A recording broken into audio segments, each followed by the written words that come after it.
today's video, we're going to be discussing 20 changes that were great added into Cold War Zombies. Let's get right into it. Your boy will get tired if he keeps running, but that is completely different in Cold War Zombies. You have default unlimited sprint from the beginning of the game. The only other way that you could get this beforehand was going to stamina, going to the perk machine, having it as a modifier perk in Black Ops 4, and you can have unlimited sprint. I'm not for sure if the other zombie games, if you bought stamina, if it would give you unlimited sprint. I knew it just made you run faster. I think that's with the modifier only. I know this one might be very controversial, but the objectives in Call of Duty Zombies is very simple. When you're going into this game, a lot of people probably don't know where power is at, how to get Pack-a-Punch going, where the perks are, what doors to buy, anything like that. So with this, you can instantly go ahead and get straight into the game and know what to do. I know that some people don't like this because they feel like it's making the game a lot easier than it should be, but for new players, this is like a godsend, honestly. OG zombie YouTubers, hear me out. The minimap. For people who don't have a minimap and there's that one zombie that's alive running around that you can't find, at least the minimap highlights where it's at so you can go ahead, take them down, and go to the next round. I always had that annoying problem sometimes. It's not that big of a deal, but it was something that happened. And as for new players, this is definitely really good, trying to figure out where to get armor, where Pack-a-Punch is, what doors you can buy. It literally highlights everything, and the enemies as well, and the boss enemies if you're trying to stay away or just keep an eye on where they're at. However, after you play the game so many times, you're going to get very used to where everything is at, so no problems there. And replacement of shields is armor, and armor is very good because you can keep leveling up your armor and it is dropped by enemies, so it's definitely pretty good to have. There's really not much to say about the armor in my opinion, that it will just protect you. I do think that armor could be better just because when we had shields, I felt like shields were very unique. They actually did other things, but armor serves its purpose and it's good, and it also gives you something to strive towards because zombies last for so long. So eventually when you get to level 3 armor, it is at least a little bit of an achievement that you have instead of just getting the shield and being stuck with the shield, not being able to upgrade it or anything.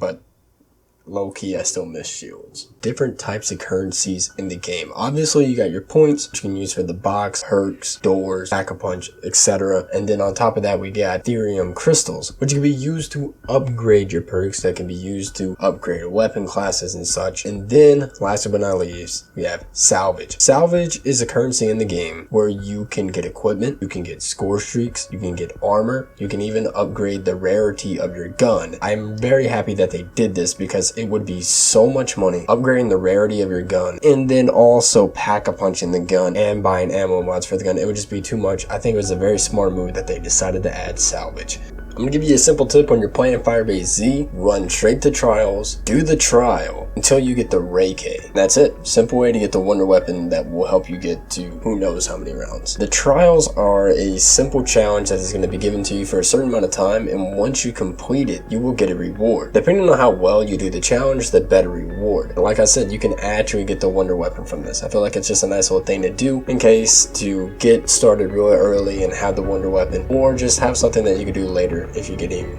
really bored in zombies. Okay, probably one of the most hype things that they added to Cold War Zombies are the score streaks. You can literally get in the chopper gunner, you can get a bow, you can get the war machine. There are so many different types of weapons and makes the game very fun. And it's really good to replay this game when you have different types of enemies and you got the whole swarm of zombies coming after you, and you can just call in something to take care of them. It's amazing and it just makes the game fun.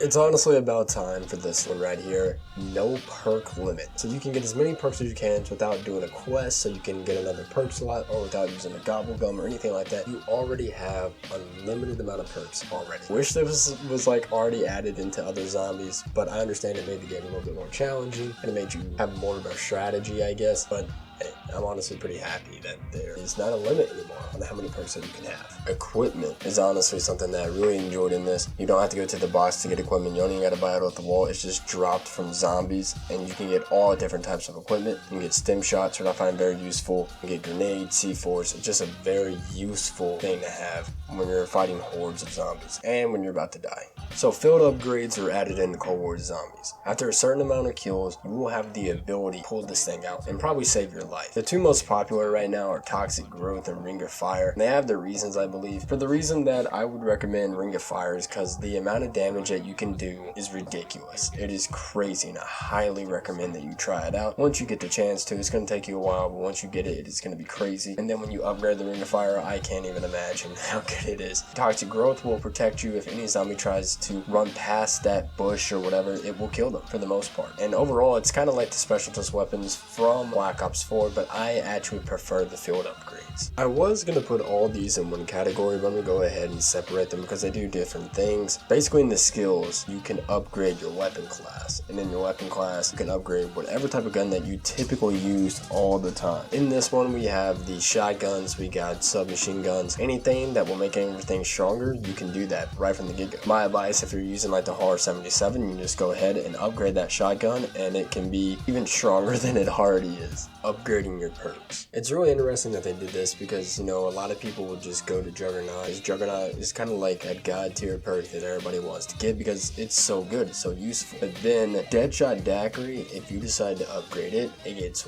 way better, and I actually am going to do that once I get enough Ethereum crystals and I can reach that level. I highly recommend it. It's just to go and look and see what Deadshot can do, and you'll be probably surprised because Deadshot in the other Call of Duty Zombies was not that useful, and now it's something that can definitely be something you can use. You can also upgrade the field upgrades. Ring of Fire and Toxic Growth I think are already so great, but once you upgrade them, at least for what I know about Toxic Growth, you can have 3 charges of Toxic Growth. So you can lay down 3 of these toxic plants in front of the zombies, and it kills even more than it did before. That's really powerful, that's really nice. Ring of Fire will do, I think, probably more damage, I imagine. So it is really good to start upgrading these whenever you get the chance, and it's always going to stay upgraded from the beginning. So going into ammo mods now, there are a couple different ammo mods you can pick from, but on top of that, upgrade the ammo mods, which I think is really dope. It's really nice that you can do that. It's very simple to do, and after you get them even stronger than what they already are, it'll definitely help you get into those later rounds of zombies. There's really nothing too much to elaborate on this. It's just really nice that it's actually a thing. Okay, so the last thing I talk about when it comes to upgrading is Pack-a-Punch. Now we have the ability to Pack-a-Punch our gun 3 times, and it has tiers. You could say that we're able to Pack-a-Punch a whole lot more in Black Ops 4, and you got the best with double tap and everything, but at least with this, I feel like it does a little bit more than just double tap. It actually does something a little bit better. And I like this idea. It does give you something to strive for when you're getting into those really high rounds and you just have money to blow. Okay, hoping this just isn't me, but I feel like there's tons of more attachments in this Cold War Zombies game than there is in Black Ops 4 and Black Ops 3. And Black Ops 2 and 1 never even had attachments, so that's really nice that they added so many different attachments you can add to your gun. It just makes something that you can actually strive for if you're actually trying to level up. It's just fun to make whatever type of loadout you want to see. Elemental Pop is a new perk. Technically in Black Ops 4 they added in a whole lot of new perks, but they did not add Elemental Pop, so I guess I'm kind of on thin ice with this one. But to be honest, Elemental Pop is an excellent perk in the game, and I definitely recommend you try it out. It just gives you the chance of another ammo mod coming out of your gun, and if you already have an ammo mod attached to your Pack-a-Punch weapon or whatever, that's double the chances of you getting more kills with zombies and doing more damage and everything like that. It's amazing. So I highly recommend Elemental Pop. It's definitely a go-to, and it's just nice to see a new innovative perk.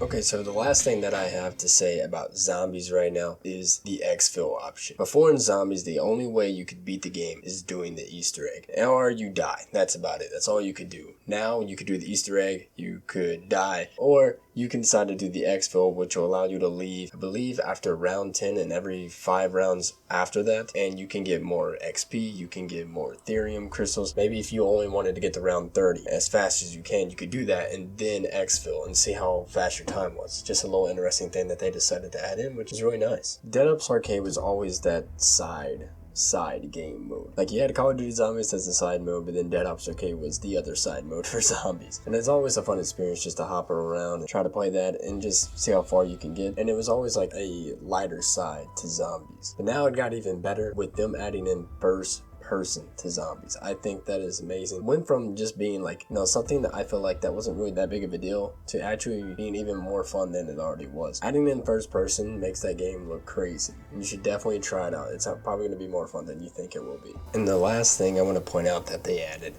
is Outbreak. I think the zombies community wanted a very large scale zombies map, and so the Cold War Zombies decided to deliver us Outbreak. I think Outbreak can be very fun, it can be challenging, and it is something different, and maybe it could be a step in the right direction. Me personally, I don't really play much of Outbreak because I feel like it's not that much of a zombies map. It feels more like a multiplayer map, but I still respect it and I still feel like it's something that was a great change and it'd be awesome. So I'm pretty much done with that. Alright, that was 20 different changes added into Cold War Zombies. I hope you enjoyed this video. If you did, just go ahead and like if you did, and if you also enjoyed it, you can always subscribe. It's always up to you. I'm gonna get out of here. My name's Shadow, and peace.